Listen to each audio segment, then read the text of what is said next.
Buenos días a quienes nos acompañan el día de hoy. A nombre de la Comisión Estatal de los Derechos Humanos, les doy la bienvenida. Nuestros talleres de sentencia buscan abordar casos emblemáticos que por sus características puedan generar aprendizaje y lecciones para las personas operadoras, servidoras públicas y defensoras de derechos humanos. Así, el día de hoy tenemos el agrado de contar con la participación del doctor Luis Manuel Martínez Vela. Él es investigador y coordinador de la Maestría Interinstitucional en Derechos Humanos de la Universidad Autónoma de Chiapas, que opera el Instituto de Investigaciones Jurídicas. Él nos acompañará en este análisis de caso Ramírez Escobar y otros contra Guatemala, en este primer módulo relacionado con los derechos de la niñez en el sistema interamericano, a quien le agradecemos mucho su presencia. Para darles y darle la bienvenida, está con nosotros hoy la maestra Claudia Ruiz Coutinho. Ella es nuestra visitadora general especializada en la atención de asuntos de la mujer, en representación, por supuesto, de nuestro presidente, don Juan José Cepeda Bermúdez. Adelante, maestra, por favor. Muy buenos días a todas y a todos. Reciban un cordial y afectuoso saludo del licenciado Juan José Cepeda Bermúdez, presidente de la Comisión Estatal de los Derechos Humanos. Es un gusto para nosotros el día de hoy recibirles y tener la presencia del doctor Luis Manuel Martínez Vela, quien es el coordinador de la Maestría Interinstitucional en Derechos Humanos del Instituto de Investigaciones Jurídicas de la UNACH. Muchas gracias, doctor, por estar este día con nosotros. El día de hoy, en este taller de análisis de sentencias de la Corte Interamericana de Derechos Humanos, se analizará el caso Ramírez Escobar y otros contra Guatemala en sentencia de 9 de marzo de 2018. Es así que en este día nuestro disertante hablará sobre una sentencia que llega al corazón mismo de cualquier sociedad, la familia y los niños. Por ello, y conocedores de la trayectoria del doctor Martínez Vela como académico, investigador especializado en temas de la inclusión y defensa de los derechos básicos en los procedimientos del derecho constitucional, estamos ciertos de que sus comentarios y observaciones en esta sentencia nos ofrecerán nuevas herramientas en nuestro objetivo de hacer de los derechos humanos un instrumento social de uso diario. La sentencia Ramírez Escobar y otros contra Guatemala deja un valioso precedente acerca del reconocimiento de los derechos humanos de los niños y niñas y la obligación de los estados de revisar sus procedimientos jurisdiccionales sobre el sensible tema de la adopción de carácter internacional, aún sin autorización de los padres naturales. Por supuesto, por ello, no dejo más dejo la palabra a nuestro ponente del día de hoy, a la maestra Mariana, en el tema, y pues que sea de mucho provecho para todos. Que tengan muy buen día. Muchas gracias. Muchas gracias, maestra, por esta bienvenida e intervención. Pues ya nada más para comenzar, voy a permitirme leer la semblanza de nuestro ponente. Él es licenciado en Derecho por la Universidad Nacional Autónoma de México, especialista en Derechos Humanos y maestro en Derechos Humanos por la misma universidad. Tiene un máster en Protección Constitucional en el Sistema Interamericano de los Derechos Fundamentales por el Instituto de Investigaciones Jurídicas de la Universidad Nacional Autónoma de México e Instituto de Derecho Parlamentario de la Universidad Complutense de Madrid. Es doctor en Derecho por la UNACH. Su trayectoria profesional consiste en ser profesor investigador del Instituto de Investigaciones Jurídicas de la Universidad Autónoma de Chiapas, miembro del Sistema Estatal de Investigadores del Consejo de Ciencia y Tecnología del Estado de Chiapas, y sus líneas de investigación se vinculan con los derechos fundamentales, garantías y derecho procesal constitucional. Es profesor adjunto en la Facultad de Derecho de la UNAM, de las materias Teoría de la Constitución y Derechos Humanos, y ha participado en algunos foros públicos con el lema La eficacia de las garantías de los derechos humanos en México. Y bueno, actualmente se desempeña como coordinador de la Maestría Interinstitucional en Derechos Humanos del Instituto de Investigaciones Jurídicas de la UNACH. Muchas gracias, doctor, y pues adelante, por favor.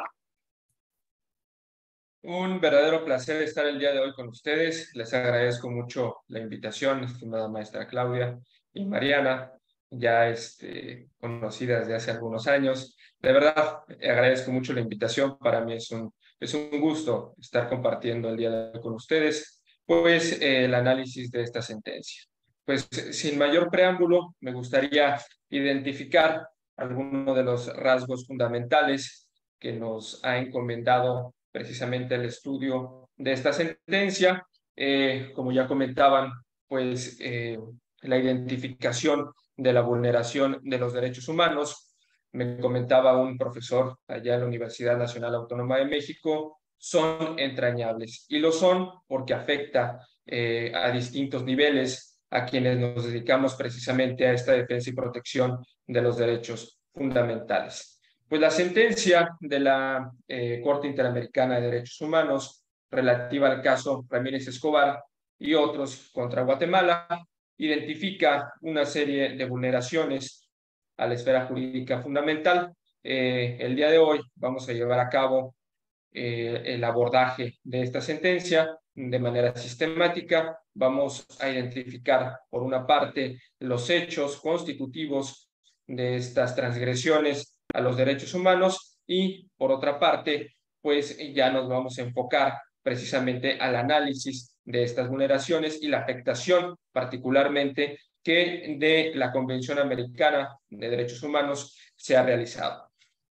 Tenemos entonces que es el día 9 de marzo del 2018 cuando se emite esta sentencia de la Corte Interamericana de los Derechos Humanos relativa a este caso Ramírez Escobar contra Guatemala. Guatemala tiene ya una trayectoria de vulneración de los derechos fundamentales de la niñez. En este contexto, hacia finales de los años 90 y principios de los 2000, pues se generan estos hechos constitutivos de vulneraciones. ¿Qué pasa a grandes rasgos? Miren, para no hacer este taller un monólogo, sí me gustaría que algunos de ustedes participaran también en esta identificación de estos hechos y así nos vamos conociendo de manera más puntual. ¿Alguien sabe qué sucedió en este contexto de finales de la década de los 90 y principios de los 2000 en Guatemala, particularmente con la adopción de los niños y niñas de este país?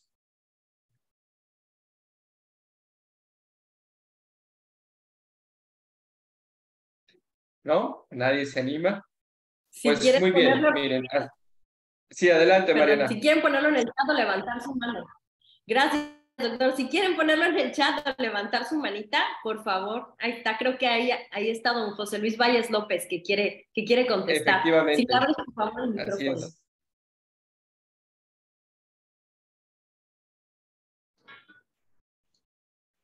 Listo.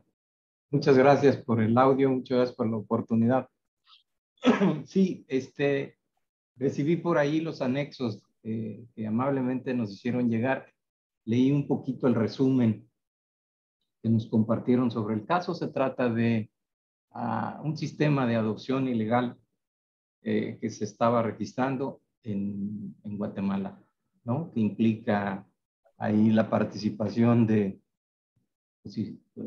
propias instituciones de Guatemala que se vieron involucrados en este tipo de casos, y de particular de dos menores, que por fortuna al menos uno de ellos se reintegró finalmente con el paso de los años con su familia, pero todavía por ahí el menor está por saber qué fue lo que sucedió con él. Tengo algunas dudas, pero aquí lo dejo porque sí me causó dos dudas la lectura y prefiero que usted nos explique y quizá en el transcurso de su plática pueda disiparla. Si no, intervengo y le vuelvo a preguntar.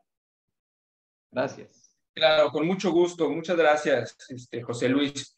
Claro, miren, hacia finales de los 90 y principios de los años 2000 había dos formas de adoptar en Guatemala. Una de ellas era la judicial y la otra la extrajudicial.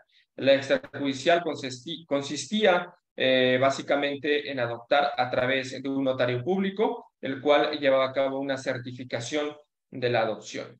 Muy bien. Básicamente, esa era la situación que acontecía en ese momento en Guatemala. Y antes de esto, me gustaría abordar una cuestión de carácter dogmático. Lo siento, a veces los abogados tendemos mucho a hacer un análisis de carácter jurídico. Y bueno, en este caso, el carácter jurídico viene desde la dogmática en la identificación de las normas que en algún momento dado son vigentes en un determinado país. ¿Y a qué me refiero con esto? Por ejemplo, Lowenstein nos hablaba de que existen distintos tipos de constituciones y leyes vigentes en algún país. El hecho de que sean vigentes no quiere decir que sean eficaces, es decir, que se observen en el ámbito material de aplicación de la norma jurídica. Entonces, en esta clasificación de Lowenstein tenemos las constituciones normativas. Las constituciones o leyes de carácter normativo son aquellas que encuentran plena identidad entre lo que dicen y lo que se hace en el ámbito material. Es decir, todos aquellos derechos que se reconocen en la Constitución son observados plenamente en el ámbito material. Existen las constituciones de carácter nominales. Estas constituciones de carácter nominal son las que reconocen una cosa en el texto y las que en el ámbito material no se ven reflejadas plenamente. Y existen estas de carácter semántico. Las de carácter semántico, pues una cosa es el texto y otra cosa es la realidad. ¿Y a qué me refiero con esto? Que en este sentido, las adopciones que se pudieron dar en este marco, pues pudieron ser de carácter legal. Esto no quiere decir que esa legalidad no contravenga lo que establece la Constitución Política del Estado guatemalteco o bien lo que se reconoce en los instrumentos internacionales que también haya suscrito en este país. Entonces, ¿qué tenemos? Una debilidad de carácter normativo. ¿Por qué? Porque la legislación vigente en ese momento, que es el Código de Menores, bajo la cual se llevó a cabo esta adopción, pues evidentemente lo que hacía era facilitar la adopción de las niñas, de los niños y de los adolescentes sin que existiera una requisitación de carácter específico que de alguna manera solventara el interés superior de la niñez. En otras palabras, aun cuando hubiera un marco de carácter legal, este marco era débil y permitía que se pudieran vulnerar los derechos humanos de la niñez. En este sentido, el marco de la adopción sugiere que no se realizó un estudio pormenorizado de la situación de estos dos niños que fueron desprendidos del seno de su madre para ser puestos a disposición de una institución que aparentemente se haría cargo de pues, el resguardo de estos niños. ¿Qué sucede? Entonces, pues que un abogado de los Estados Unidos de Norteamérica lo que hace es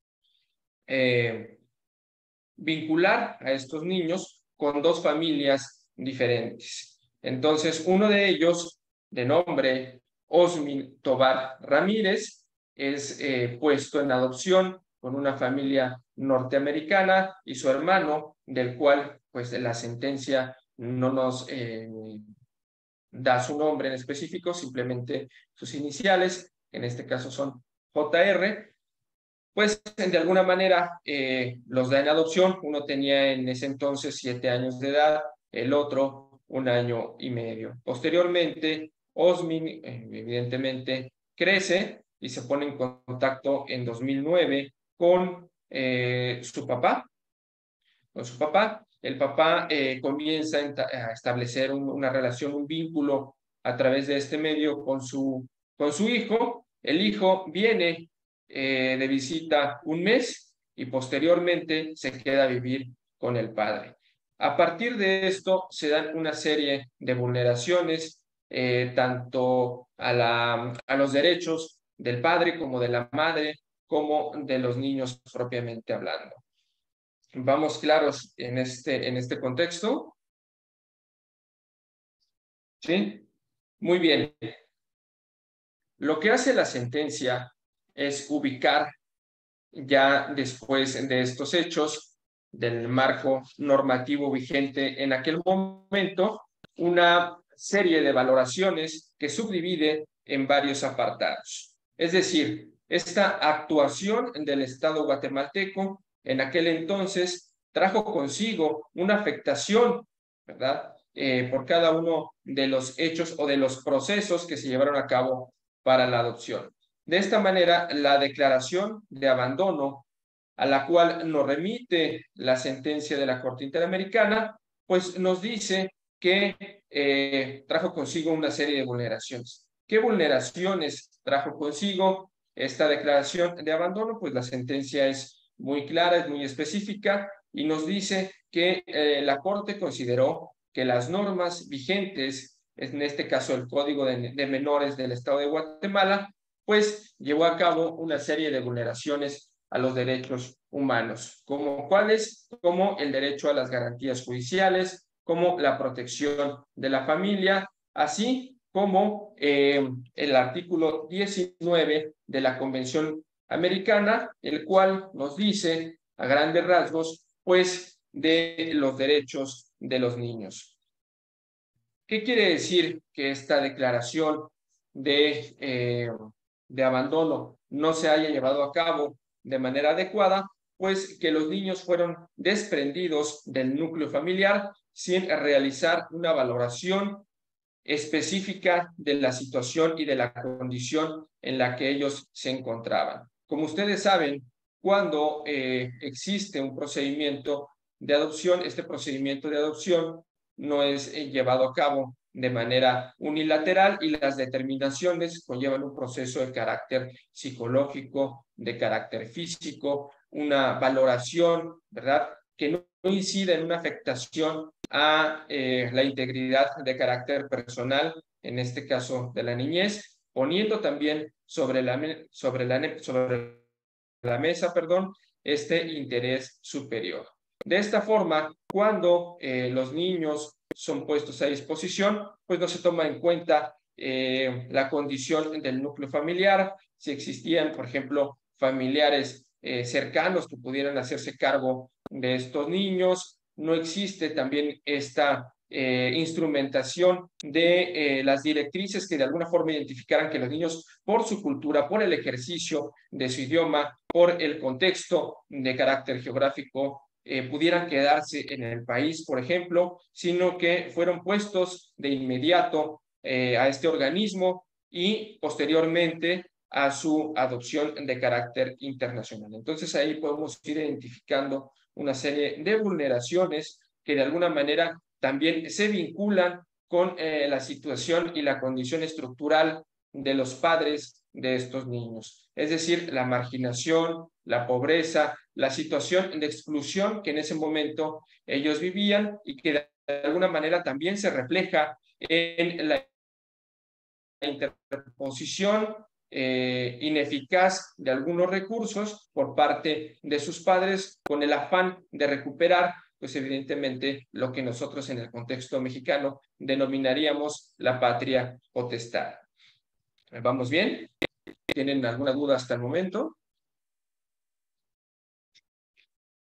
Muy bien. Ahora, en cuanto al procedimiento de adopción, no fue sino hasta el 2007 cuando el Estado guatemalteco lo que hace es reformar, ¿verdad?, este proceso que de alguna manera vulneraba los derechos humanos de la niñez, y es cuando encomienda a un órgano de la administración central, pues que verifique precisamente este procedimiento de adopción, ya que esto, como habíamos mencionado, era encomendado a un notario público. El notario público únicamente certificaba que la adopción desde el punto de vista legal se hiciera adecuadamente. Sin embargo, no había una valoración específica desde otros ámbitos como el psicológico, desde el punto de vista emocional, ¿qué le generaría, por ejemplo, a una persona, a un niño, trasladarse a otro país, esta afectación a la integridad de carácter personal? La integridad personal, como muchos de ustedes saben, está compuesta por varias esferas, ¿sí? La esfera del carácter físico, la psique, este aspecto psicológico de la integridad de índole personal, y la cultural, ¿sí? Esta libertad que existe de que cada uno de nosotros podamos ejercer y ser parte de este entorno. Entonces, esta afectación a integridad de carácter personal, pues conlleva la afectación a distintos ámbitos. Esto, evidentemente, no fue valorado en su momento por el Estado guatemalteco, que había encomendado la adopción a los notarios públicos, los cuales únicamente certificaban la adopción de una serie de niños y de niñas, lo que provocó, pues evidentemente, un negocio, ¿sí? Un negocio muy lucrativo en el que muchos países acudían a Guatemala a realizar esta adopción aparentemente o nominativamente legal. Sin embargo, pues tampoco consideraban otros elementos del caso particular que subyacen a esta adopción, como es la separación de los hermanos con dos familias diferentes. Entonces, son elementos que del análisis de este caso van surgiendo y que de alguna manera nos van transmitiendo esta vulneración de los derechos fundamentales. La sentencia es muy enfática al realizar esta valoración. Por una parte, establece el reconocimiento de los derechos y de lo que aparentemente digo de esta forma, es legal, pero que detrás de ello hay una vulneración de los derechos fundamentales. Como ustedes saben, trasladando esto al Estado mexicano, existe una reforma en materia de derechos humanos, que es la reforma de 2011, por todos y por todas conocida. ¿Y qué es lo que hace? Lo que hace es situarnos en un contexto de carácter constitucional en el que las leyes que emanan de esta Constitución deben ir acorde a lo que sostiene el texto de carácter constitucional y los tratados internacionales. Este bloque de constitucionalidad, pues lo que hace es fortalecer el Estado constitucional y democrático de derecho. Es decir, el Estado guatemalteco en específico también ha suscrito y es parte del sistema interamericano de derechos humanos y por lo tanto la Convención Americana de Derechos Humanos adquiere vigencia en cuanto a su aplicación para las personas que se circunscriben al ámbito espacial de aplicación de la norma jurídica de ese estado en específico. De esta forma, no obstante, el código que en ese momento estaba vigente para las adopciones estableciera un proceso sucinto para la generación de la misma, pues la Convención Americana se ve reflejada en esta vulneración de los derechos fundamentales, no solo de los niños que fueron objeto de la adopción de carácter internacional, sino también del padre y de la madre a los cuales pues subsistió un hecho que les impidió esta convivencia también con los mismos. En algún momento dado es impugnado este procedimiento por la madre en un primer momento y posteriormente por el padre.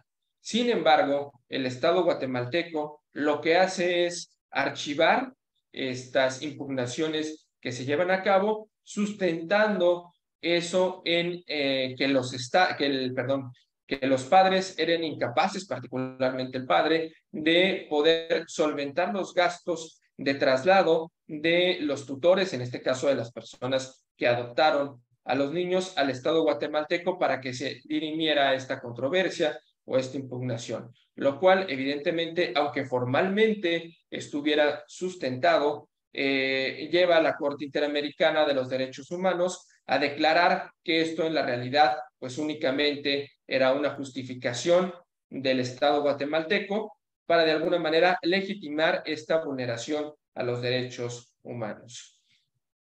¿Vamos bien? Ahí, José Luis, ¿qué opinas?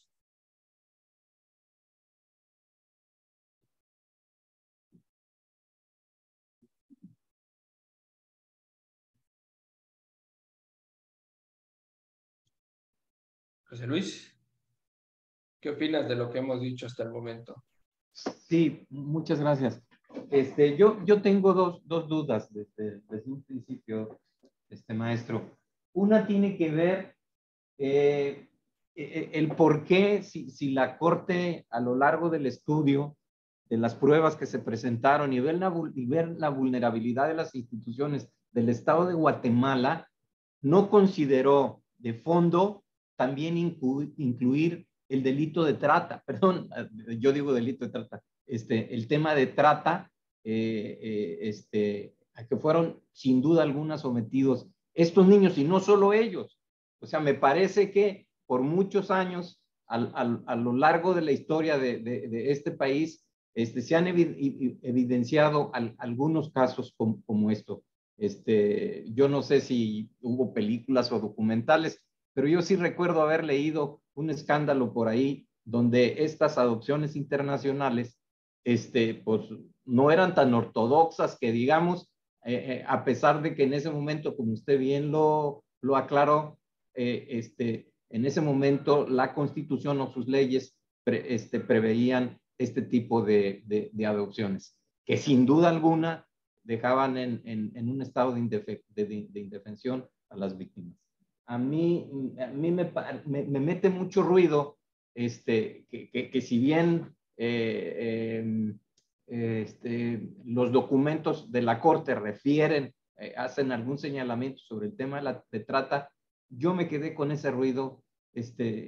A lo mejor estoy viéndolo muy apasionado y me parece que sí debió la Corte considerar también esa violación, también considerar la trata de personas. La siguiente duda: ¿cuándo la Corte dice que le va a dar un plazo razonable al Estado guatemalteco para que atienda las cosas? Y también, perdón, ¿cuánto tiempo debemos de considerar razonable que se atienda un delito, una falta de esta naturaleza, una violación a los derechos humanos de esta naturaleza? ¿Cuánto tiempo tiene que pasar para que la Corte diga, ah, sí, es un tiempo razonable? Esas serían mis dos dudas. Muchas gracias. Claro, mire, la verdad es que son muy buenas preguntas. Son preguntas, evidentemente, producto de un proceso en el que involucra varios aspectos. Entonces, me gustaría comenzar con la respuesta a esto del delito de trata. Mire, aquí hay dos opciones, ¿no? Una opción es darle respuesta desde el punto de vista jurídico, positivista, y la otra desde el punto de vista más amplio, ¿sí? Con un criterio de interpretación mucho más completo. El positivista le diría desde el punto de vista jurídico, la Corte Interamericana no puede configurar el delito de trata porque legalmente hablando, la ley de carácter penal establece una hipótesis específica y para que esa hipótesis específica se cumpla, se tiene que llevar a cabo una conducta que sea comprobable, ¿sí? En este sentido, lo que dice la Corte Interamericana es que no se puede comprobar el fin que específicamente se dio con motivo de la adopción de estos niños, ¿no? Entonces, si bien es cierto, la adopción se dio en un contexto en el que no se respetó, por ejemplo, el interés superior de la niñez, los hechos constitutivos que se generaron a partir de esa adopción no fueron los de trata de personas, es decir, no se dio esta explotación, por ejemplo, ¿no? de los niños con algún fin de carácter lucrativo. Entonces, los niños fueron adoptados, fueron llevados a un hogar y en ese hogar, pues, crecieron en este contexto sin esta identificación de los elementos que fueran constitutivos de un delito en específico, en este caso, el de trata. Entonces, si bien es cierto, el contexto en el que se generó, existe una identificación muy sutil, es decir, la actividad que llevan a cabo estas personas, por ejemplo, el abogado que contactó a las familias o la generación de otras adopciones que en algún momento dado sí pudieran derivar en específico en la trata de personas, en este contexto, en este caso en particular, no se dieron. Esto no quiere decir que no existieran. Probablemente había una red que, como anticipa la Corte Interamericana, se dedicaba específicamente a llevar a cabo estas adopciones. Sin embargo, de estas adopciones había algunas que evidentemente se hacían con el propósito de hacerse de estos niños para constituir una familia, y había otros casos en los que evidentemente derivaban o generaban en este delito. Entonces, por eso lo que hace la Corte Interamericana al momento de hacer la narrativa de los hechos es contextualizar y decir que había, ¿no?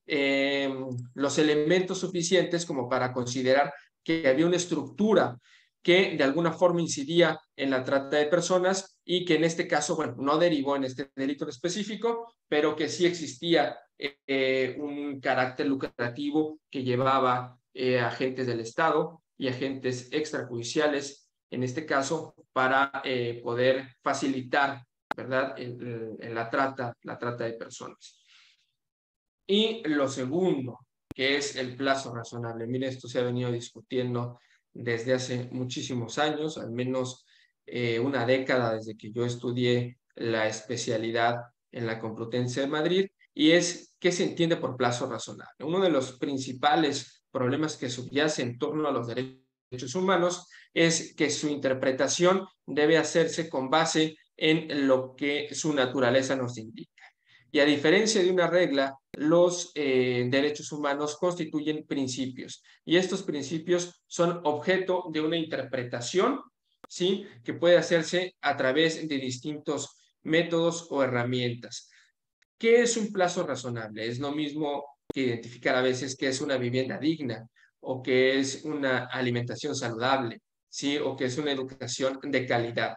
No existe un parámetro que nos permita identificar con precisión qué es un plazo razonable. Sin embargo, un plazo razonable entendido o interpretado, ¿no?, bajo estos mecanismos, pues nos indica que aquel que no afecte precisamente la resolución de un caso en particular y que atente contra la dignidad de la persona, generándole incertidumbre jurídica. Es decir, en tanto no se resuelva la situación de fondo, se está afectando una serie de derechos por este principio de integralidad e interdependencia, como el debido proceso, el acceso a la justicia, el derecho a la instrumentación de las garantías de los derechos fundamentales, entre otros. Entonces, esta afectación que pone, digamos, entredicho la certeza jurídica, pues obviamente atenta contra la esfera jurídica fundamental.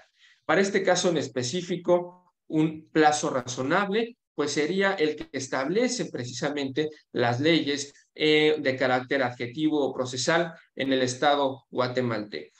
No sé si pude disipar ahí un tanto sus dudas o las amplié.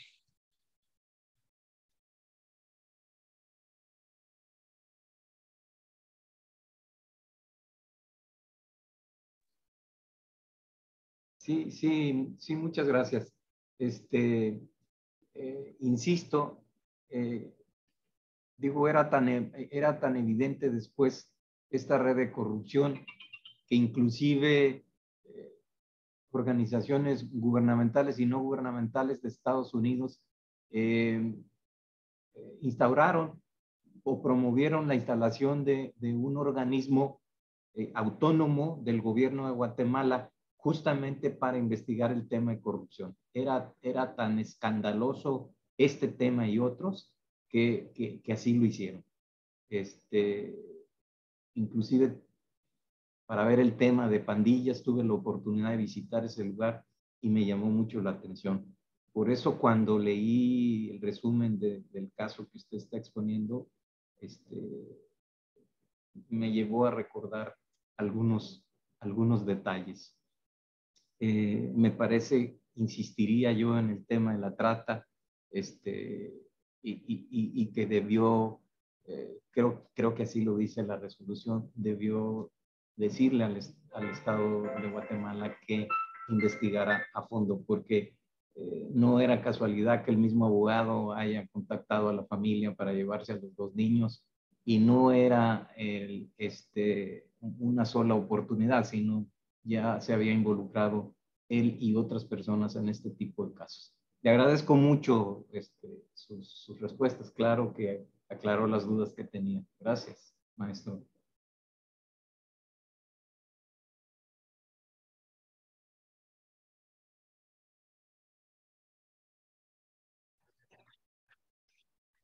Perdón, ahí los perdí, ya me volví a conectar. Sí, escuché gran parte de tu participación. Y mira, esto es un tema que a mí en lo particular me apasiona, ¿sí? Si bien es cierto, mi formación es la de Derecho, entiendo que existe una situación de necesidad apremiante que de alguna forma nos lleva a establecer sobre la mesa lo siguiente, ¿sí?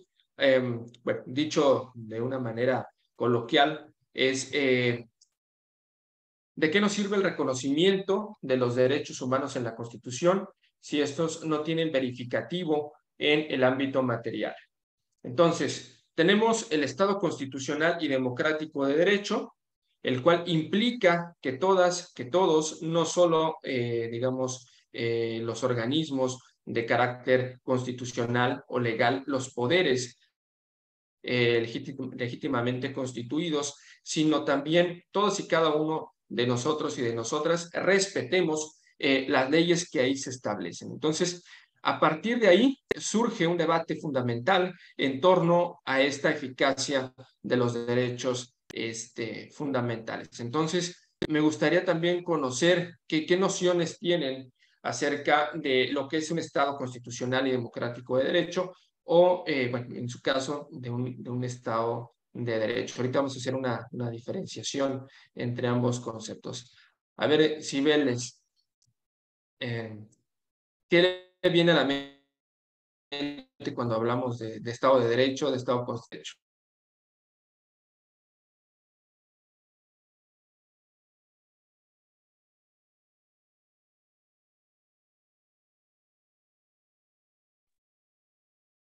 Ah, no tiene abierto su micrófono.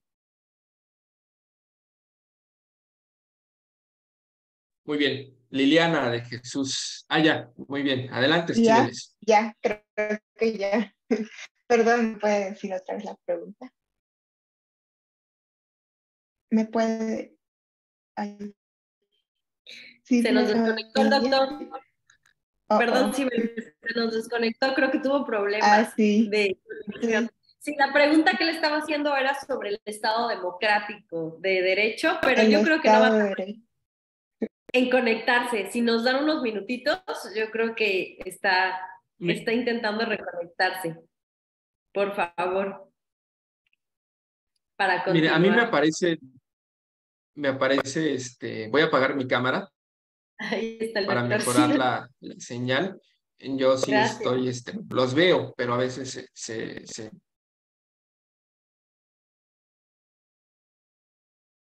constitucional y democrático de derecho.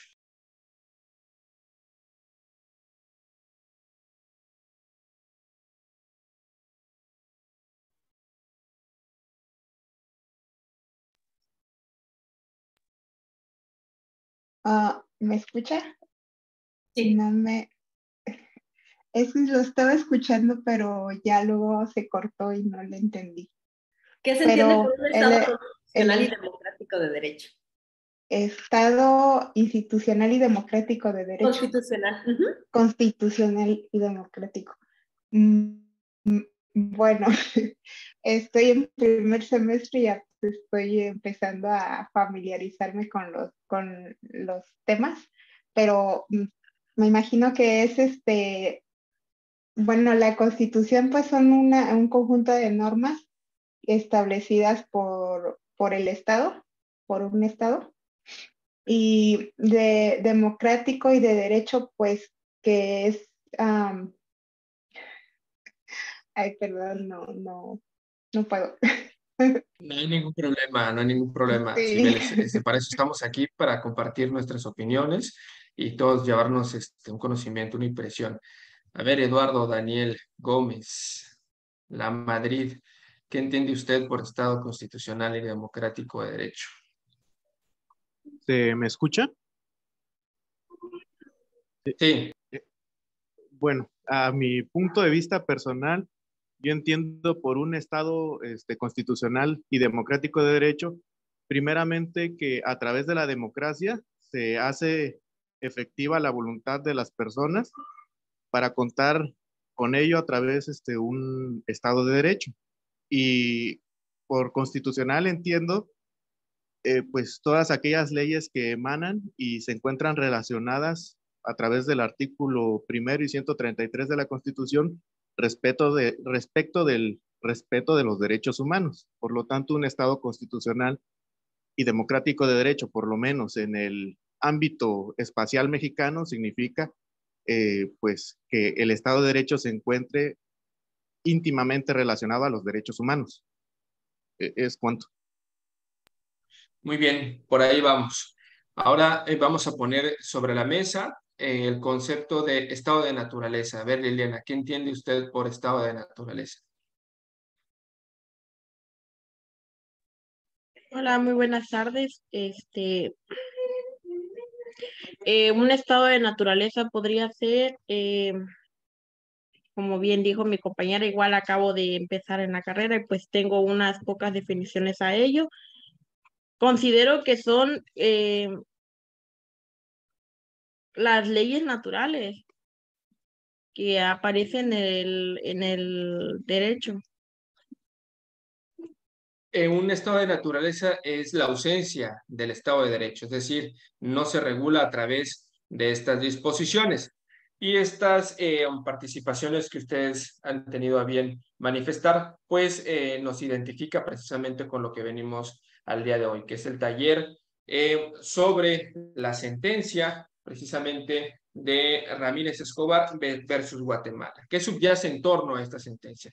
Pues aquí José Luis Valles López nos ha establecido una serie de elementos que nos permiten identificar que existe una vulneración a este Estado constitucional y democrático de derecho. El Estado de derecho, como bien lo ha apuntado Eduardo, pues es el respeto irrestricto a estas normas que emanan de un proceso de índole legislativa. El Estado constitucional, además del Estado de derecho, lo que nos indica es que esta Constitución es el eje rector del Estado, del cual emanan precisamente estos derechos y que las leyes deben de hacerse conforme a lo que se establece en nuestra Constitución Política Mexicana. En este caso es la Constitución de los Derechos. Como ustedes saben, la Constitución Política está conformada por una parte orgánica y por una parte dogmática. Esta parte orgánica se refiere a la estructura del derecho, como su nombre nos dice,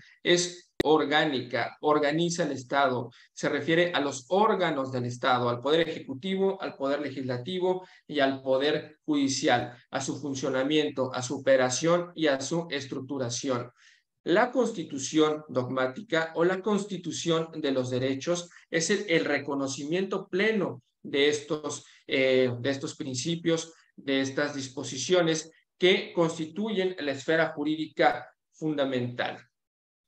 Sí, el Estado de Derecho es el respeto a esas leyes, el respeto o el ceñimiento que hacemos nosotros como parte de esa población que se encuentra en un determinado territorio, de esas disposiciones que deben de hacerse conforme a nuestra norma fundamental. Ahora bien, ¿qué pasa? Y quiero saber su opinión. ¿Las leyes son justas? ¿Qué opinas, José Luis? ¿El hecho de que una ley haya pasado por un proceso legislativo la hace justa? Me parece que, híjole, estamos cayendo en un terreno medio complicado de subjetividad inclusive, porque no siempre lo que es legal, es decir, lo que está en el marco del derecho, nos puede parecer justo. Pero también lo que para unos es justo, para otros no lo va a ser. Y principalmente cuando afecta, ya nos empieza a afectar en lo personal o en lo particular. Remitiéndome nuevamente a la adopción de los niños, digo, muchos pegaron el grito al cielo y dijeron, pues esos niños formaban parte de una familia disfuncional, que eran pobres, que el papá al menos no contaban con la figura paterna y que la abuela pues tenía preferencias sexuales, ¿no? Diferentes, no sé. Y en base a esos prejuicios, pues pudieron haber hecho su propio análisis y decir que lo mejor para esos niños era que se los hubieran llevado para cambiarles la condición de vida en la que se encontraban. Me parece que ante tales circunstancias es de suma importancia y relevancia que tratemos de ser objetivos de lo que está pasando a nuestro alrededor y no perder de vista, al final de cuentas, el bien común. ¿Qué puede afectar o qué menos puede afectar una toma de decisiones, una ley?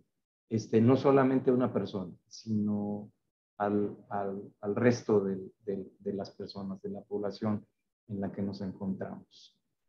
Me parece que se tiene que avanzar con una visión más de derechos humanos para no caer en este tipo de subjetividades y estar cometiendo delitos o faltas o violaciones a los derechos humanos y a los derechos fundamentales que actualmente pues, nos abrigan. Perdón, no sé si me perdí en la pregunta, pero... No, para nada. Intenté La expresar justicia es... justamente mi opinión. Claro. Una cosa es la justicia y otra cosa es la legalidad, ¿sí? Hay leyes que son injustas, ¿sí? Y les voy a poner como ejemplo, pues, lo que generalmente ocurre cuando existe este tipo de situación. Y es, por ejemplo, en el régimen de carácter nazi, pues el Estado generaba una serie de leyes que atentaban contra la dignidad de la persona. Que hayan pasado por el proceso legislativo no quiere decir que sean justas, son dos conceptos diferentes, ¿sí? Generalmente se conjuntan, ¿sí? Pero existen ocasiones en las que existen leyes que son vulneratorias de derechos fundamentales, como en el régimen del apartheid. Había una serie de disposiciones que lo que hacían era excluir. ¿Y por qué lo menciono?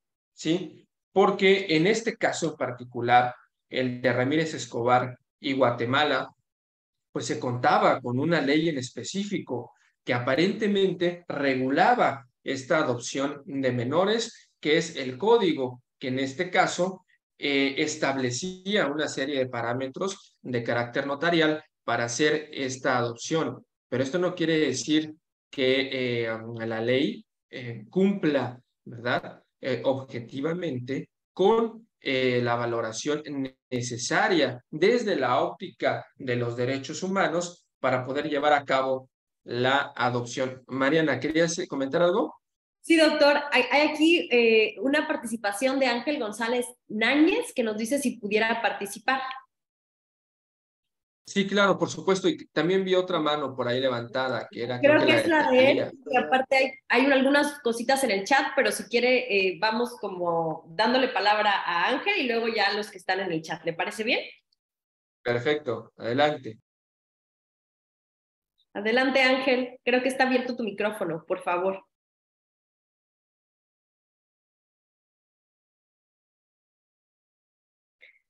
¿Están por ahí? Comenta que no le deja activarlo. Ahorita Buenos días. Con respecto a la pregunta que hizo anteriormente, también podríamos, por ejemplo, citar a lo que fue Hans Kelsen, precisamente su libro que menciona que es la justicia, y aunque no lo dice de manera directa, nos da a entender que la justicia es algo idílico. Entonces esto se entiende de que la justicia hay ciertos tipos, ¿no? Y creo que, si no mal recuerdo, menciona la justicia divina, la justicia del hombre, la justicia de la naturaleza, y etcétera, ¿no? Entonces, podríamos recalcar que la justicia realmente, pues como lo mencionaba anteriormente, es idílico porque lo que es justo para mí, tal vez no es justo para usted y tal vez no es justo para los demás compañeros. Además, que las personas que son las que crean, reforman, adicionan o derogan las leyes, siguen siendo personas que son seres humanos y que pueden tener errores al momento de hacerlos. Un ejemplo, volviendo a un caso un poquito más raro, el derecho positivo en la Alemania nazi mencionaba que tenían que buscar y exterminar a los judíos. Entonces, era justo esa ley. Esa ley era positiva en ese tiempo. Por lo tanto, era algo real y que podías hacer. Pero realmente en otra parte, para lo que eran los alemanes en ese entonces, a los nazis, pues era algo justo, algo que estaba estipulado, pero para nosotros no. Entonces, creo que ahí cabría la, la posibilidad de decir que es algo utópico al final del día, ¿no? Y si tienen la oportunidad de leer el libro, pues es algo que nos ayuda a entender que realmente la justicia, pues es algo meramente constructivo de cada ser humano, conforme a las experiencias y motivaciones que tenga él.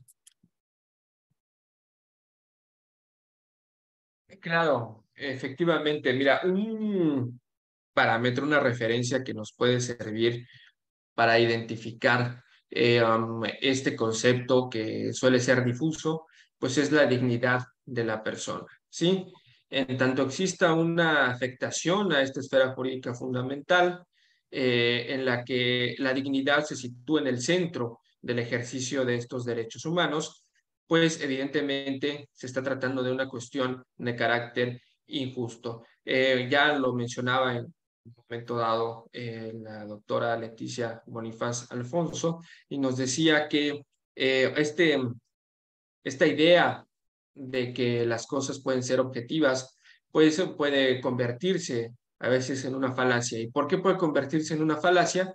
Porque todo ser humano, al apropiarse de los conocimientos, máxime tratándose de conocimientos que no son exactos, sino se derivan, en este caso, de la ciencia jurídica, de los derechos humanos, pues evidentemente se impregnan al momento de ser procesados por la persona de las subjetividades que la definen. Entonces, hablar de objetividad puede ser un término de carácter relativo, porque cada uno de nosotros y de nosotras, hacer propios esos conocimientos que vamos adquiriendo, esos elementos de esos hechos, de esas normas, pues se le va imprimiendo esta subjetividad. ¿Sí? Pero para no perdernos, ¿qué nos acerca más a este concepto de justicia? Y es acercarnos, al final de cuentas, pues es precisamente la dignidad de la persona, salvaguardarla, protegerla, es uno de los elementos fundamentales que pueden nacer en torno a esta defensa de la justicia. Y ahora sí, Mariana, perdón. No, doctor, para nada, gracias. Hay varios comentarios en el chat que tienen que ver justamente con la pregunta y hablan de que las leyes en ocasiones no son justas, más cuando se encargan de la aplicación de ellas, no las llevan a cabo de manera correcta. En ocasiones las leyes son violatorias a derechos humanos. Las leyes son justas, hay veces porque no violan los derechos, es como los niños de Guatemala, separaron a la familia, así que no es justa. Y más o menos en ese tenor, pero es como muy relacionado a la pregunta, y bueno, lo que acaba de decirnos nos da claramente un faro, ¿no? Hacia dónde conducirnos para saber si es justa o injusta. Adelante, doctor, por favor. Claro, lo que hace la Corte Interamericana en este caso no es meterse propiamente en estos tópicos, ¿no? Que ya apuntaba buen José Luis, pueden estar impregnados en la subjetividad, sino lo que hace es definir que el Estado de Guatemala no contaba con los elementos suficientes que pudieran traducirse en un aparato legislativo, en cuerpos normativos que fueran lo suficientemente capaces de poder establecer los parámetros fundamentales que dieran certidumbre sobre la adopción, ¿sí? La adopción, pues, no es un tema meramente jurídico como tal, o sea, sí el proceso de adopción, pero involucra, a lo que me refiero, es una serie de elementos derivados de otras competencias, de otros conocimientos, de la injerencia, ¿verdad?, de otras ciencias que permitan salvaguardar este interés superior de la niñez. Y es muy específica la sentencia al decir que las leyes en ese momento resultaban ser no solo paternalistas, sino que consideraban a la niñez como incapaces, ¿sí? Como incapaces de poder manifestar su deseo, ¿sí?, de incursionar o de incidir en este proceso que evidentemente les afecta de primera mano. Entonces, ¿qué nos dice la Corte Interamericana?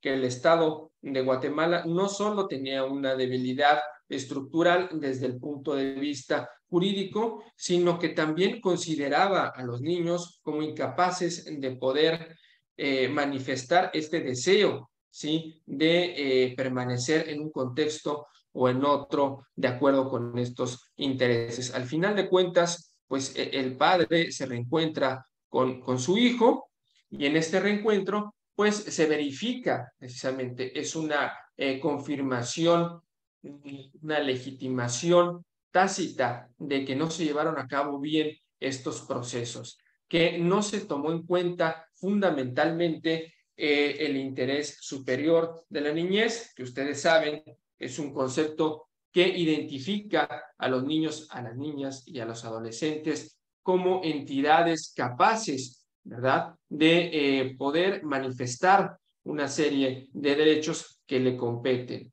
Sí, borrando esta identidad que se tuvo durante mucho tiempo con los menores, con este concepto de que la valía que estos detentaban era inferior a la de un adulto porque carecían de ciertos elementos. Entonces, ¿qué derechos humanos se ven vulnerados con este actuar del Estado guatemalteco? Pues el derecho a la protección de la familia, a las garantías judiciales, al derecho a la protección judicial, la prohibición a la discriminación, ya lo comentaban, también incluso en algún momento dado se hace esta valoración de la abuela de los niños, identificando que su orientación sexual no era la adecuada.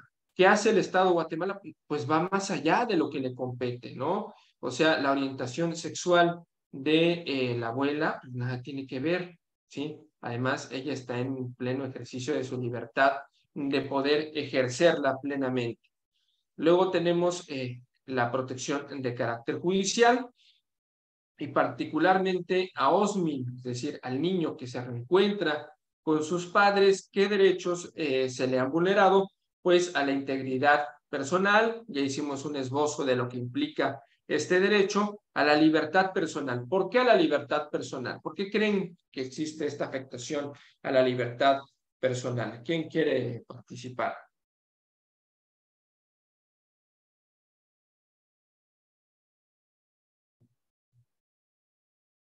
Eduardo, te veo reflexionando. ¿Por qué crees que existe una afectación a la libertad personal de Osmin en esta sentencia, según la Corte Interamericana?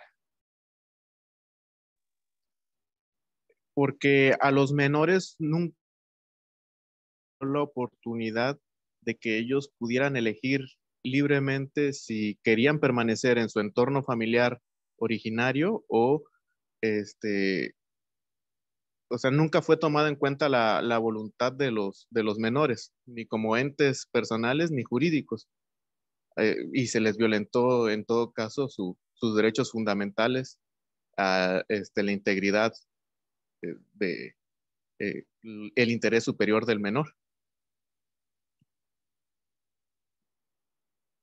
Por ahí va, mira, te voy a leer un párrafo en específico de la sentencia y nos dice: la Corte concluyó que el internamiento de Osmin Tobar Ramírez en un centro de acogimiento residencial constituyó una restricción a su libertad contraria a la Convención Americana al no haberse demostrado que dicha medida fuera necesaria, ¿sí? Pues al final de cuentas, a estos niños se les desprende del seno familiar y se les traslada a este centro que pone a disposición, ¿no?, los niños finalmente a la adopción. Pero esta afectación a la libertad de carácter personal implica la reclusión de estos niños en ese centro.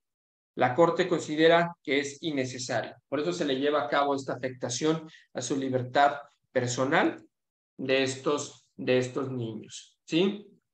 A la identidad. ¿Qué te viene a la mente tú mismo, Eduardo, cuando hablamos de una afectación al derecho a la identidad de estos niños?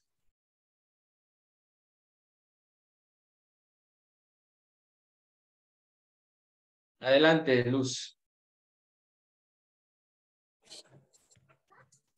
Bueno, a mí se me viene a la mente el derecho a la identidad que pues identidad es el nombre, o sea, nos identificamos por nuestro nombre que nos dan al nacer y pues en un acta de nacimiento, una identificación es la acta, entonces en la acta está nuestro nombre, entonces si no respetaron el derecho a la identidad, puede ser que les hayan cambiado el nombre, les cambiaron el nombre y eso también puede implicar que no solo cambiaron el nombre, sino también trataron de cambiar la cultura, porque leí el resumen y al final decía que trataron como de cambiar las ideas o los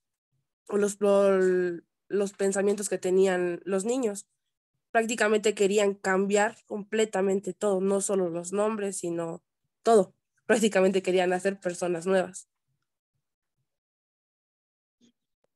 Claro, mira, aquí existe una afectación, como bien lo afirmas, a la identidad a través del nombre. ¿Por qué? Porque todos y todas tenemos derecho a un nombre en específico. En este caso, pues la víctima, Osmin Tobar Ramírez, detentaba este nombre al momento de la adopción. Sin embargo, al ser adoptado por estas personas de origen estadounidense, pues se le asigna, ¿no?, el nombre de Ricardo William Borch, que al final de cuentas afecta o atenta con este derecho a la identidad cuando él regresa a Guatemala y se ostenta como Osmin Tobar Ramírez por estos vínculos que genera con el padre a través de Facebook y posteriormente con la madre a través de la convivencia, y el Estado guatemalteco, al abstenerse de garantizar este derecho a la identidad, pues no resuelve el caso en específico, ¿no? Se le ordena, por lo tanto, al Estado guatemalteco que tome las consideraciones necesarias para que no solo ostente el nombre que de acuerdo a lo que él desea, sino que también tome las cartas en el asunto, particularmente teniendo en cuenta el idioma que él tuvo que aprender a hablar al estar en Estados Unidos y que dificultó el vínculo y la relación con su padre. ¿Vamos bien? Muy bien. Ahora, de manera general, ¿no?, ¿qué derechos se afectaron con esta actuación del Estado guatemalteco? Pues evidentemente el interés superior de la niñez, la injerencia arbitraria a la vida familiar, ¿sí? Porque este caso, como ustedes saben, se generó por una denuncia anónima de una persona que de alguna forma identificó, nos diría José Luis, de manera subjetiva, este abandono de los niños. La madre se comunica de manera prácticamente inmediata al segundo o tercer día de la determinación del Estado guatemalteco, pero le niegan esta intervención, esta convivencia con sus hijos cuando son llevados a este centro y puestos a disposición para su adopción, ni siquiera nacional, ya lo habíamos apuntado, sino internacional. Las garantías judiciales. Las garantías, como ustedes saben, bueno, han tenido un proceso específico, ¿no? Particularmente en nuestro país se les identificaba hasta antes de la reforma de 2011 con los derechos de carácter sustantivo. Sin embargo, ya tiene una década que esto ha venido cambiando y entendemos a las garantías como estos instrumentos jurídico-procesales para hacer efectivos los derechos fundamentales, no así los derechos propiamente identificados con el aspecto sustantivo, sino con el adjetivo. De esta manera se cambió la denominación de garantías individuales por la de derechos humanos. Entonces, ¿qué nos dice la sentencia? Pues que hubo una afectación a las garantías de carácter judicial. ¿Por qué? Porque a los padres de estos niños no se les permitió o no se les hizo efectivo estos recursos, archivándolos de tal forma que desde el 2002 se mantuvo esta situación que no permitió ejercer los derechos a los padres de estos niños. La protección a la familia, también evidentemente esta injerencia y esta separación que hubo de estos niños del seno familiar y su puesta a disposición para la adopción por dos familias diferentes. El derecho al nombre, ya lo comentábamos, así también como la obligación de respetar, evidentemente, el ejercicio de este interés superior de la niñez y de adoptar las medidas necesarias para que esta situación dejara de ser una situación estructural que impregnara al Estado guatemalteco y que le permitiera definir los elementos y las garantías de no repetición, así como bueno, fundamentalmente esta afectación que tienen, y que ustedes mejor que yo saben, que al constituirse los derechos humanos, la afectación a uno de ellos impacta también en el ejercicio de los demás. Entonces, como saben, esta es una sentencia que, de acuerdo con la contradicción de tesis 293 del 2011, implica e incide también en el orden jurídico mexicano al identificar que las sentencias o la jurisprudencia de la Corte Interamericana también es obligatoria para el Estado mexicano. No sé si tienen hasta el momento alguna duda o algún comentario que quieran hacer en torno a estos conceptos que hemos verificado aquí en esta sesión, que de alguna manera también nos llevan no solo a identificar o a trazar estos elementos de la sentencia, sino también a aquellos que nos permitan generar un criterio específico sobre el abordaje de estas sentencias de la Corte Interamericana. Creo que José Luis levantó la mano. Sí.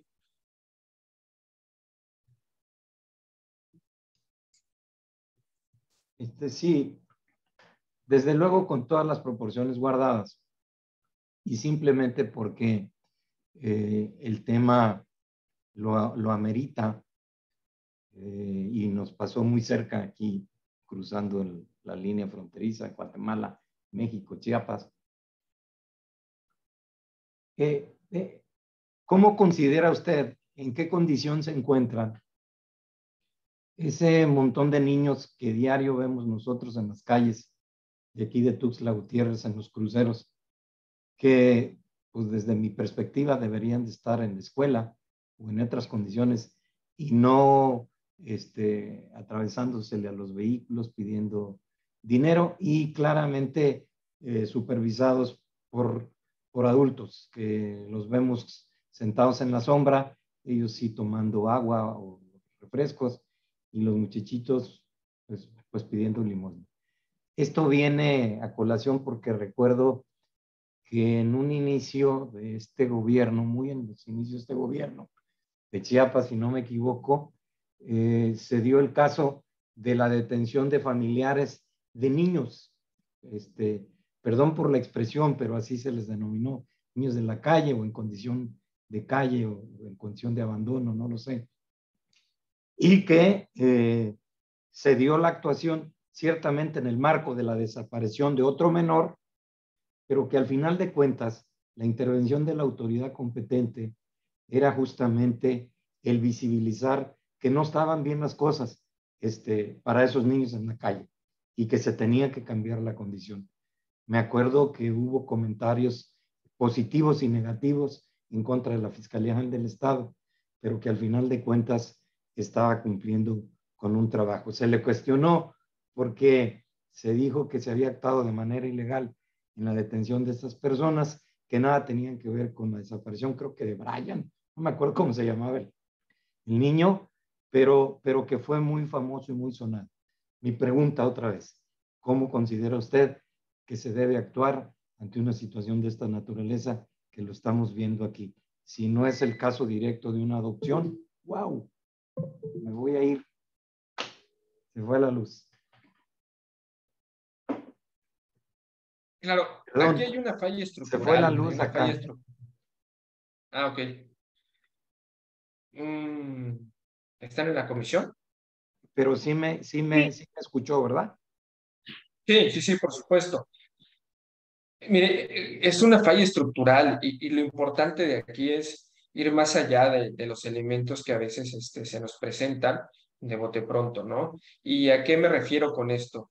Pues que aquí el Estado debe asumir una serie de obligaciones La trampa es que las obligaciones a las que está obligado a cumplir el Estado, pues evidentemente se hace bajo los instrumentos internacionales que nos indican que es el límite de sus recursos, ¿no? Hasta el límite de sus recursos, que los derechos humanos son progresivos y que de alguna manera implica esto que aquellos que se van reconociendo y que se van sumando al catálogo, de alguna manera implican que su instrumentación se va dando de manera paulatina. Sin embargo,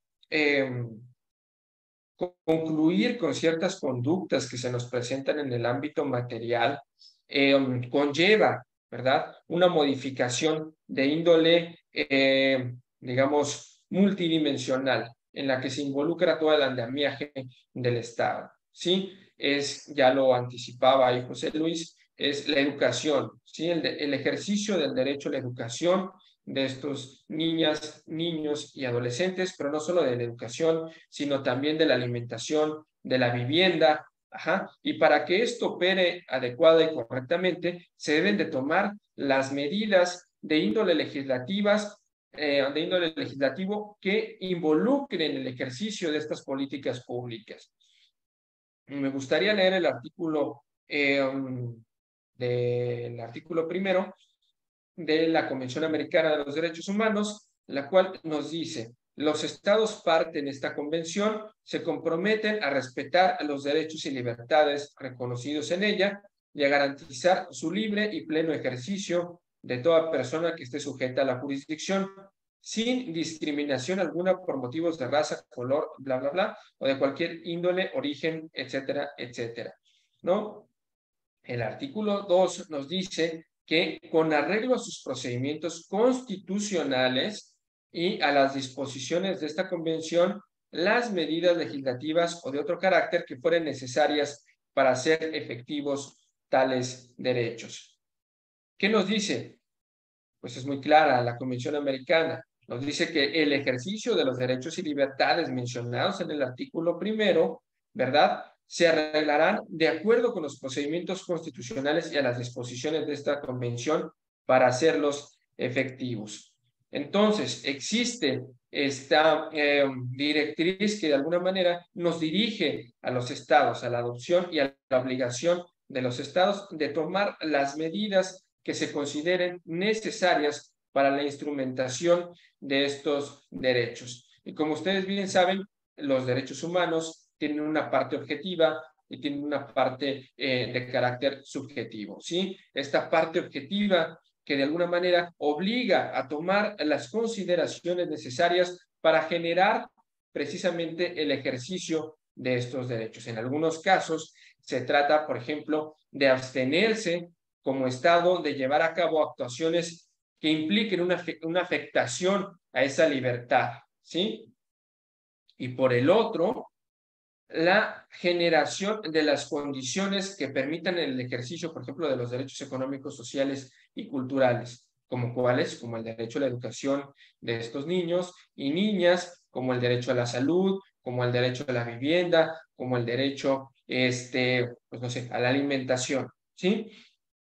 Todas estas condiciones que permitan el ejercicio de estos derechos están limitadas, ¿sí? Limitadas por las posibilidades de los estados de poder instrumentarlas. Sin embargo, estas obligaciones tampoco pueden, esto tampoco puede escindir al Estado de su obligación de cumplirlas. No sé si me estoy dando a entender ahí, José Luis.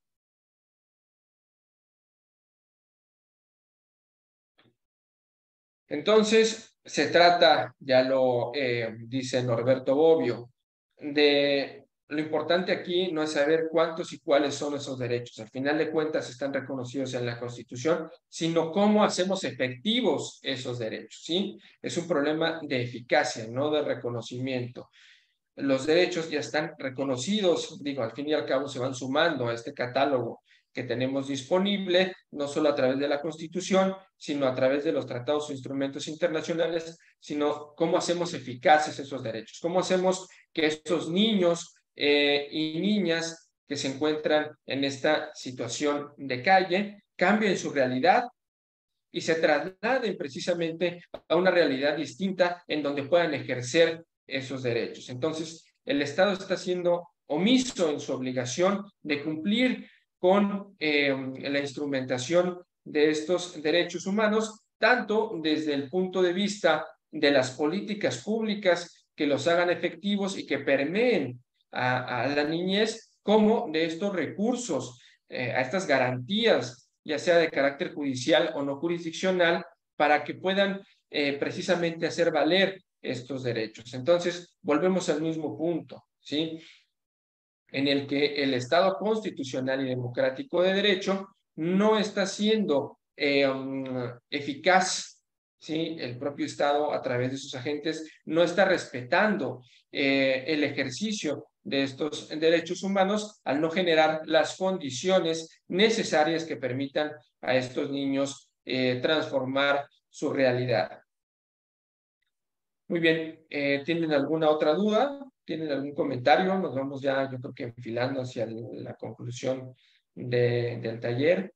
Ahí lo que nos diga nuestra estimada Mariana Piña, pero sí me gustaría conocer sus impresiones acerca de esta sentencia, si ha sido importante para estructurar de alguna forma la incidencia que tienen en el ámbito nacional a partir de la vulneración de esta serie de derechos, de esta esfera jurídica fundamental de las personas involucradas en el mismo, y la manera en la que la Corte Interamericana actúa frente a estas vulneraciones de los derechos fundamentales, particularmente el caso que estamos evaluando.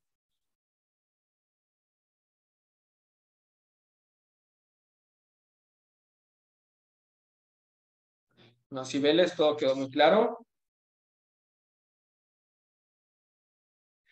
Te puedo hacer preguntas acerca de la sentencia o del sistema interamericano y no hay ningún inconveniente. Parece que sí. Muy bien, lo importante de esto es que nos llevemos algo, ¿no? Que nos llevemos algo, que nos llevemos esta reflexión, ¿sí? En mi formación como licenciado en Derecho, los profesores que me dieron clase nos decían que lo importante no es a veces aprenderse de memoria los artículos, porque estos son reformados constantemente, sino llevarse o construir, mejor dicho, un criterio de carácter jurídico que nos permita evaluar no solo este caso, sino cualquier otro derivado. Digo, los talleres son de evaluación de las sentencias de la Corte Interamericana, que nos permitan evaluar esta forma, ¿no?, en la que se realice el abordaje jurídico y la sentencia propiamente de estas vulneraciones a los derechos humanos que se cometen en los países que forman parte, ¿no?, o que de alguna forma tienen injerencia en este sistema interamericano a través de la Comisión y a través de la Corte Interamericana. Aquí Así nos es, comenta. Exacto. Por aquí hay un comentario de Jade de Los Ángeles y dice: realmente la sentencia se me hizo muy interesante. Esto es un ejemplo de que en el derecho existen lagunas en las que nos enfrentamos para resolverlo de manera objetiva, a las que nos enfrentamos para resolverlo de manera objetiva.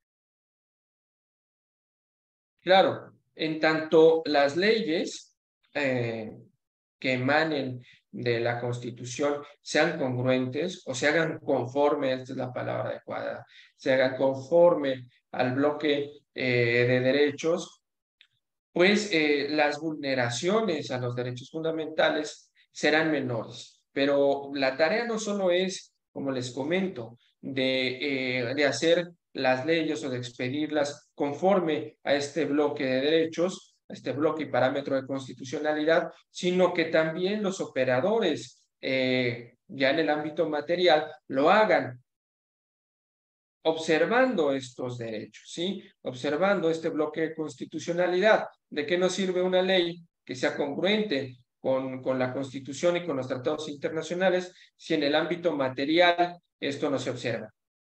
Al no observarse, debemos de contar con estas garantías de los derechos humanos que nos permitan hacer eficaces estos derechos.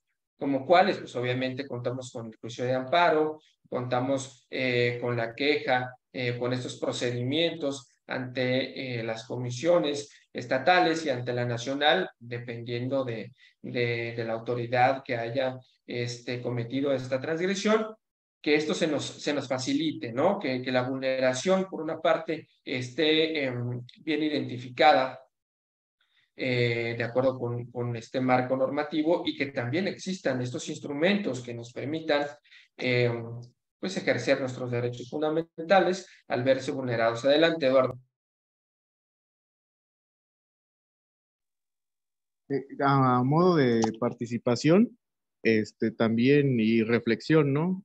Precisamente en su libro de su autoría, menciona que, pues que realmente muchos problemas son, la manera en la que el Estado tiene para garantizar estos derechos humanos y buscando la inclusión de las personas que han sido históricamente discriminadas, que en este caso son las personas de escasos recursos, ¿no? Ahora, también como participación, también de respecto del tema de lo que es la trata de personas, ¿no? Yo participé como servidor público en la Fiscalía durante algún tiempo y justamente estuve adscrito a la Fiscalía de Trata de Personas, ¿no? Y en su momento se hizo el estudio respecto de los niños que se encuentran en situación de calle, y más que el estudio se hizo el intento, ¿no? De judicializar uno. Y pues, naturalmente nos topamos con una decisión jurisdiccional donde refería que, pues que estas personas no tenían manera de cómo conocer que los actos que estaban cometiendo eran ilícitos, ni tampoco más allá de que, de esto, que su medio de vida y su estado social no les permitía desarrollarse ni profesionalmente ni de ninguna otra manera, y por lo tanto era su medio de subsistir, y el vincular a proceso a un padre de estos niños por trata de personas resultaba discriminatorio y contradictorio a derecho, que en todo caso era responsabilidad del Estado garantizar que estas personas pues no se encontraran en este medio de vida y evidentemente tuvieran un modo de vida diferente, pero pues que no era posible, ¿no? Judicializarlo, precisamente por las afirmaciones que he compartido, ¿no? Si de algo sirve mi participación, muchas gracias. Claro, es que esto es parte, ¿no? de lo que venimos analizando, ¿no? Y es el Estado de Derecho tiene una máxima, ¿no? Y esta máxima es: el desconocimiento de la ley no exime de su cumplimiento. Pero para que se cumplan esas leyes, evidentemente la tarea del Estado no solo es la de castigar, sino también está la de difundir, ¿sí? ¿Cuáles son los de la persona?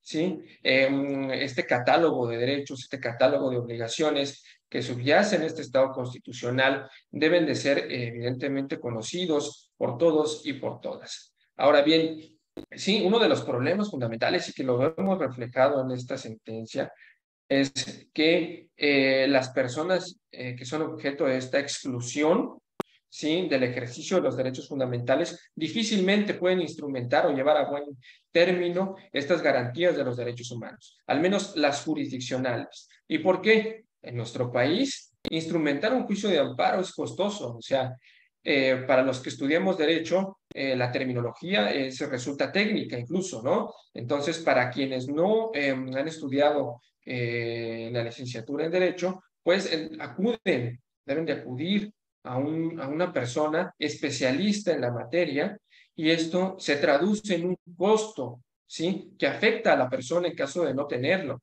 Y bueno, existe por otro lado también los defensores públicos, los cuales están de alguna manera vinculados también con el ejercicio de estos instrumentos jurídico-procesales, para la defensa de sus representados, pero ¿cuántos defensores públicos tenemos que puedan o han instrumentado el juicio de amparo en beneficio de las personas que se encuentran marginadas de este ejercicio de estos derechos?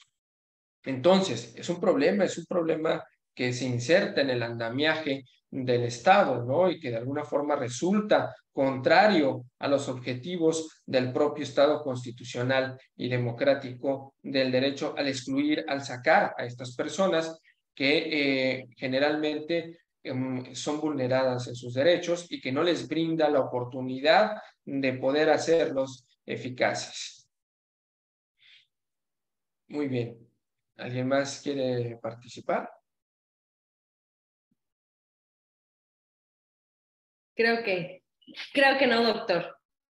No veo por ahí manitas levantadas. Entonces creo que ya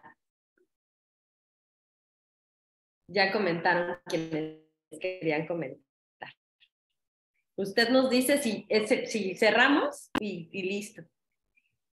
Sí, únicamente me gustaría concluir con algo. Espero que esto les haya resultado de utilidad. Sí, las sentencias de la Corte Interamericana, pues no, bueno, algunos alumnos me preguntan por qué la jurisprudencia del Estado mexicano es diferente, ¿no?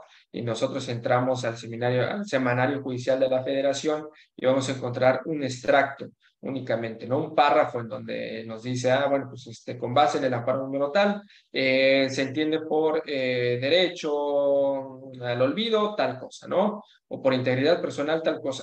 Pero las sentencias de la Corte Interamericana obviamente nos llevan de la mano y hace una estructuración de los elementos que llevaron a la Corte Interamericana a emitir dicha sentencia. Entonces son muy importantes porque existe una valoración jurídica específica sobre conceptos que nos atañen a todos y a todas, derivada del ejercicio de nuestra esfera jurídica. Y por escucharme.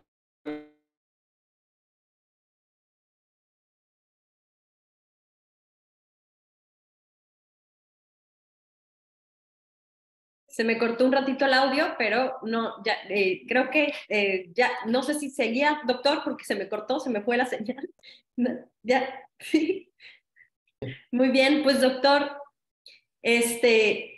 muchísimas gracias por este ejercicio que nos permite hoy, nos da la posibilidad de construir en conjunto, pues este taller que nos da justamente eso. Este taller nos permite construir el conocimiento, construir un poco este análisis de esta sentencia, pues que conlleva tantas vulneraciones, ¿no? Y que poco a poco nos va permitiendo avanzar en el estudio de los derechos de la niñez, en nuestro primer módulo que tiene que ver justamente con esto, con los derechos de la niñez en el sistema interamericano. A mí no me queda nada más que agradecerle por su generosidad. Hay aquí algún comentario que dice que le gustaría que volviera a tomar este tema, ya que todos leímos a fondo los documentos y me llevo ideas claras, pero no como debería de ser. Bueno, pues podríamos retomar adelante el tema, no hay ningún problema. Agradezco muchísimo, muy buena, muchas gracias. Agradezco muchísimo la generosidad de usted por esta participación el día de hoy. A nombre de la Comisión Estatal de los Derechos Humanos y por supuesto del presidente don Juan José Cepeda Bermúdez, pues queremos otorgarle este reconocimiento que de forma simbólica damos aquí en la Comisión Estatal, pues en agradecimiento a este apoyo que nos brindan ustedes siempre con estas ponencias, estos talleres, estos análisis. Los talleres de análisis de sentencias de la Corte Interamericana de Derechos Humanos, la Comisión Estatal de los Derechos Humanos del Estado de Chiapas, otorga el presente reconocimiento al doctor Luis Manuel Martínez Vela por su destacada participación como ponente en el taller de análisis del caso Ramírez Escobar y otros contra Guatemala, Tuxtla Gutiérrez, Chiapas, México, 23 de febrero de 2023, y pues firma Juan José Cepeda Bermúdez, presidente de la Comisión Estatal. Doctor, muchas gracias nuevamente por esta participación. Esperamos pues contar con su presencia en eventos posteriores.